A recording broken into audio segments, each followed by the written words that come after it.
जब अपने प्राण त्याग सकता हूँ, और आज मुझे मृत्यु नहीं आ रही। ऐसा क्या हुआ? वो कहते हैं 100 जन्मों तक की मुझे याद है, कोई ऐसा पाप कर्म मुझसे नहीं हुआ जो आज इतनी पीड़ा मुझे हो रही है। 100 जन्म तक, वो कहते हैं भीष्म पितामह, 100 जन्म तक कोई ऐसा कर्म मुझसे नहीं हुआ जितना कष्ट मुझे आज हो रहा है। केशव मुस्कुराते हैं। अब पितामह 100 जन्म तक देख सकते हो? न कहा तुम एक जन्म और पीछे चले जाओ तो फिर क्या हुआ? इतनी सामर्थ्य मुझ में नहीं। तो कृष्ण जी कहते हैं चलो मैं आपको दिव्य दृष्टि देता हूँ, एक जन्म आप 111 जन्म पीछे तक का देख सकोगे। भगवान ने दिव्य दृष्टि दी। तो क्या देखते हैं? भीष्म पितामह की सेना किसी जंगल से, उस समय तो दूसरा राजा थे, किसी और कुछ नाम था उनका, एक जंगल से गुजर रही है, और मेन रास्ते में एक बहुत बड़ा श्याम ऐसे आ रहा है। उनके जो सिपाही आगे आगे चल रहे थे, उन्होंने रथ को रोक दिया। राजन, एक बहुत बड़ा सर्प सड़क के ऊपर लेटा हुआ है, अगर हमारी सेना इसके ऊपर से चली गई तो सर्प को पीड़ा होगी, ये मर सकता है। सिपाहियों ने कुछ नहीं किया। भीष्म पितामह जो उस समय दूसरे राजन के रूप में थे, राजा उतरे हैं, उन्होंने अपनी तलवार से उस सांप को उठा के, भाई ये इसको चोट ना पहुंच जाए, और ऐसे साइड में फेंक दिया। तलवार की नोक से उठाया, सांप को साइड में फेंक दिया। वो कीकर के पेड़ थे, कांटों के पेड़ थे बहुत सारे, वो सांप उसमें बहुत बुरी तरह से फंस गया। जैसे वो सांप निकलने की कोशिश करे, ऐसे ऐसे उसके सूल जो थे कीकर के और शरीर में फंसते चले गए। सांप नहीं निकल पाया, और 2-3 दिन के अंदर उसने प्राण त्याज दिए। तो देखो 101 जन्म पीछे की कहानी थी। ये कर्मों का गुह्य रहस्य है। कहीं भी मतलब कि उनके जो पुण्यों का जो परिणाम था, भीष्म पिता का अच्छे कर्मों का जो परिणाम था, इतना भारी हो गया कि 100 जन्म तक वो गलत पाप कर्म की जो फाइल थी दबी रही। 100 जन्मों तक उसका मतलब कोई फल नहीं निकला।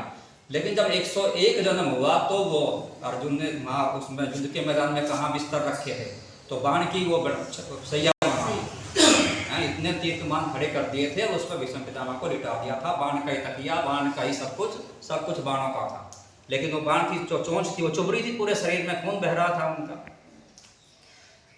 तो उन्होंने हाथ जोड़े, केशव वहां पता चल गया 101 जन्म पहले मैंने जो पाप कर्म किया था वो आज मैं बता रहा हूँ। वही खून जो सांप के शरीर से निकल रहा था वही आज मेरे शरीर से निकल रहा है। तो एहसास कराया भगवान ने गलत कर्म तो। और फिर उस जन्म के अंदर क्या गलत कर्म हुआ? जो ये 5 पांडव थे, ये तो दास बना लिए थे उसने, दुर्योधन ने। तो दास की कोई पावर नहीं है भरी सभा के अंदर कुछ भी बोल सके, तो वो तो चुप गर्दन नीचे झुका रही थी जब चीरहरण हो रहा था। लेकिन भीष्म पितामह किसी के दास नहीं थे। अगर वो एक डांट लगा देते नहीं ये नहीं होगा तो तो उन्होंने याद दिलाया, अब देखो ये गलत काम भी आप कर सकते थे, रोक सकते थे, उसे मना कर सकते थे, लेकिन आप चुपचाप बैठे रहे। या एहसास कराया अब ये भी गलत कर्म था जो आप इच्छा मृत्यु का वरदान प्राप्त होते हुए भी अपने प्राणों को नहीं त्याग रहे हैं। हमने आंगन नहीं बुहारा, अपने मन को नहीं संवारा, कैसे आएंगे भगवान, कैसे आएंगे भगवान। हमने आंगन नहीं बुहारा, अपने मन को नहीं संवारा, कैसे आएंगे भगवान, कैसे आएंगे भगवान, कैसे आएंगे भगवान। ये फुल झाड़ू लेके रगड़े गाड़ी की जरूरत है। अपने अंदर सफाई करनी, सारा दिन उसका ऐसा हो जाए, उसका ऐसा हो जाए, हे भगवान उसका ऐसा कर दे। तो भगवान कहते हैं गलती से भी किसी के बारे में गलत सोच लिया ना, वो करने से भी ज्यादा खतरनाक पाप। हमने किया नहीं लेकिन संकल्प से भी किसी का बुरा सोच लिया, गलती से ही अहंकार में, हे भगवान इसका ऐसा हो जाए, तू मर जाए, तेरे साथ ऐसा हो जाए, नहीं, कभी भी नहीं सोचना। पूरा दिन यही कहना परमात्मा सबका भला, और सबके अंदर हम बीच में अपने आप आ जाएंगे। जब सबका अच्छा होगा, हम भगवान से सबका भला चाहेंगे, हमारा भला अपने आप सबसे पहले होगा। कि भगवान कहते हैं सबका भला चाहता है, सारा दिन यही कहता है परमात्मा सब खुश रहे, सबका अच्छा रहे।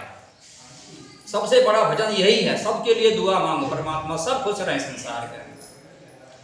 हर कोने में कलमसाई की लगी हुई है ढेरी, हर कोने में कलमसाई की लगी हुई है ढेरी, नहीं ज्ञान की किरण कहीं भी, हर कोठरी अंधेरी, आंगन चौबारा अंधियारा, आंगन चौबारा अंधियारा, कैसे आएंगे भगवान, कैसे आएंगे भगवान। हमने आंगन नहीं बुहारा, चंचल मन को नहीं सवारा, कैसे आएंगे भगवान, कैसे आएंगे भगवान।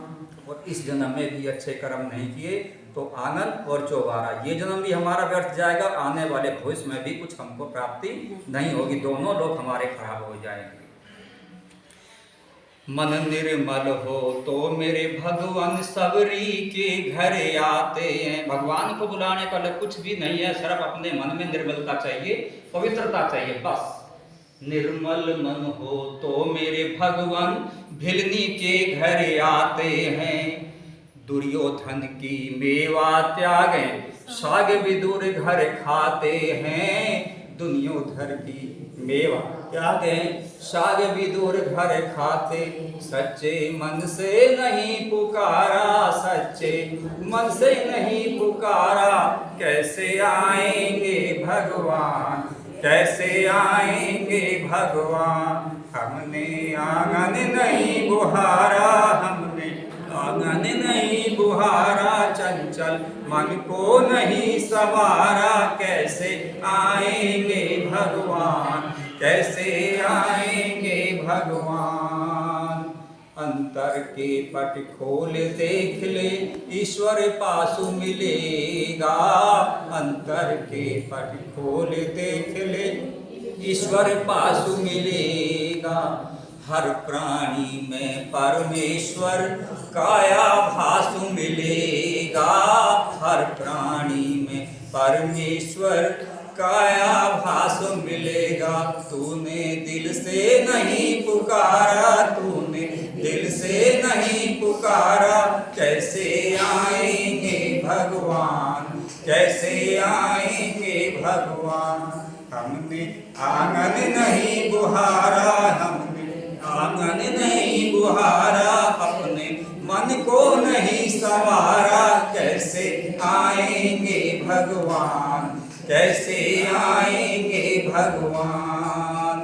हृदय तुम्हारा पिंगल ने पाया जब देखा दुखियारा, हृदय तुम्हारा पिंगल ने पाया जब देखा दुखियारा, कोई पथिक भूले से तुमसे पाया नहीं सहारा, कोई पथिक भूले से तुमसे पाया नहीं सहारा, फिर भी काहे को भरमाया, फिर भी क्यों इतना इतराया, कैसे आएंगे भगवान, कैसे आएंगे भगवान। हमने आंगन नहीं बुहारा, हमने आंगन नहीं बुहारा, अपने मन को नहीं संवारा, कैसे आएंगे भगवान, कैसे आएंगे भगवान, कैसे आएंगे भगवान, कैसे आएंगे भगवान। ओम शांति।